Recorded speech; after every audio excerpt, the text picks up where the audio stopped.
हुकूमत से मुज़ाकरात हो सकते हैं, लेकिन पहले इलेक्शन की तारीख दी जाए। असद कैसर की बोल न्यूज़ के प्रोग्राम नेशनल डिबेट में गुफ्तगू। बोले, हमारा एक ही मुतालबा है, मुल्क की खातिर जल्दी इलेक्शन कराएं। इस हुकूमत से हुकूमती मामलात नहीं संभाले जा रहे, मौजूदा हुकूमत से मईशत भी संभाली नहीं जा रही। साबिक स्पीकर कौमी असम्बली ने मजीद कहा कि हम हर काम आइन और कानून के दायरे में रहते हुए करेंगे। एहतजाज करना हमारा आइनी हक है, कोई नहीं रोक सकता। हमारी एक मीनिंगफुल डायलॉग हो जिसमें इलेक्शन की डेट क्लियर हो और जिसमें जो है ना इलेक्शन रिफॉर्म्स हो।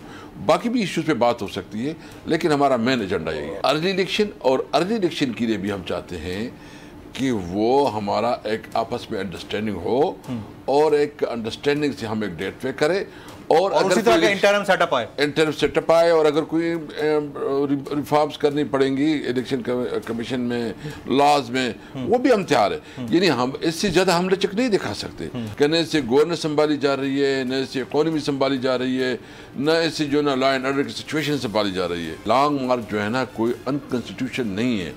ये कॉन्स्टिट्यूशन के मुताबिक हमारा एहतजाज का हक है, हमारा हक है। कॉन्स्टिट्यूशन हमें ये हक देती है, हमें राइट देती है। हम अपना राइट जो है ना वो इस्तेमाल करेंगे। हम थोड़ा मौका दे रहे हैं। ऐलान अक्टूबर में ही होगा, अक्टूबर में होगा इंशाल्लाह ताला, बिल्कुल श्योर होगा। लेकिन हम फिर भी हुकूमत को टाइम देना चाहते हैं। हम समझते हैं कि ये हमारा मुल्क है, इस मुल्क में इकोनॉमी की हालात और दीगर सिक्योरिटी की इशूज़ और ख़ासकर जो है ना सैलाब की वजह से हमें इस चीज़ की अंडरस्टैंडिंग है। हम कोई कैस नहीं क्रिएट करना चाहते। अगर आपको ये वीडियो पसंद आए तो लाइक पर क्लिक करें। सबसे बड़ी कवरेज, सबसे बड़े पैनलिस्ट, हमने तो बड़ी PMLN के वार सहे, वो भी बिला वजह। सबसे ज्यादा रिपोर्टर्स। इलेक्शन कमीशन की जानिब से कोई इंतजाम इतने अच्छे तरीके से नहीं किए गए। बोल की रिवायत, सबसे पहला नतीजा। अहम खबर है बहावल नगर भी कप्तान का, PTI कामयाब, मुकम्मल गैर हतमी गैर सरकारी नतीजा सिर्फ बोल न्यूज पर।